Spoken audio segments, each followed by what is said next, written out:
For 4 lucky cheetahs, Obi-Wan, Chester, Anakin and Omdillo, it was time to go from their enclosure at the Cheetah Conservation Fund to being wild cheetahs once again.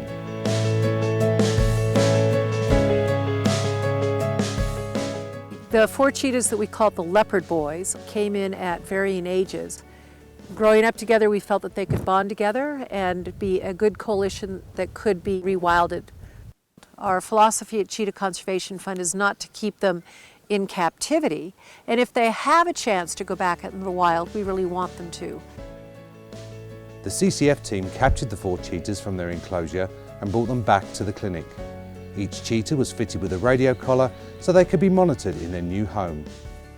For each cheetah, we also performed a full medical exam just to make sure they were healthy prior to release, and that involves checking everything over, looking at the teeth, taking some blood samples, making sure there aren't any wounds or parasites, any injuries, and then looking at the general health condition.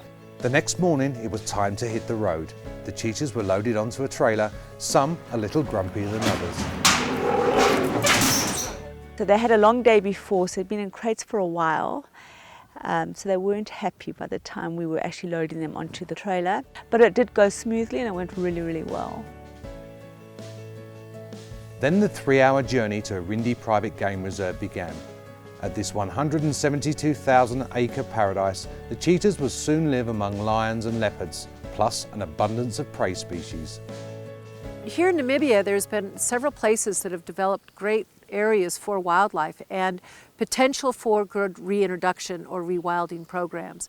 The Irindi Ranch is a perfect place. We've worked with them for years.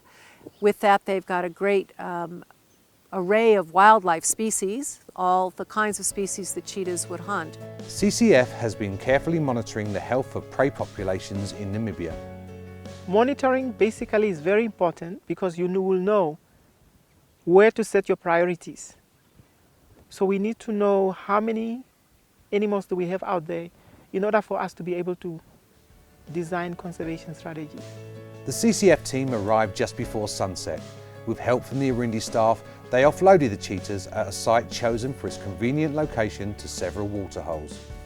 When we do a release like this, we try to put the cats in an area where there's water and an open area where they can see, and that's a very important part as well. There are lions and leopards in the Irindi area, so for them to be able to have good visual of the area around and the water is very critical.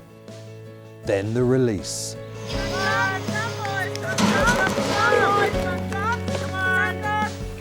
The cheetahs eventually made their way over to an oryx carcass, a short distance from their crates, except for one cheetah. Armadillo got a big fright and he just ran. And he did call for the other boys, but he just wouldn't come back all the way. As some of the CCF and Irindi crew went in search of Omdillo, his coalition mates Chester, Anakin and Obi-Wan enjoyed their sunset feast. The next morning, the good news arrived. We actually found the 3 boys very quickly, and we found Armadillo with them. I must say, we're really happy to see that. The cheetahs were quickly adjusting to their new home. CCF staff has been monitoring the cheetahs and reports the boys have made kills and are doing well. Another successful CCF release.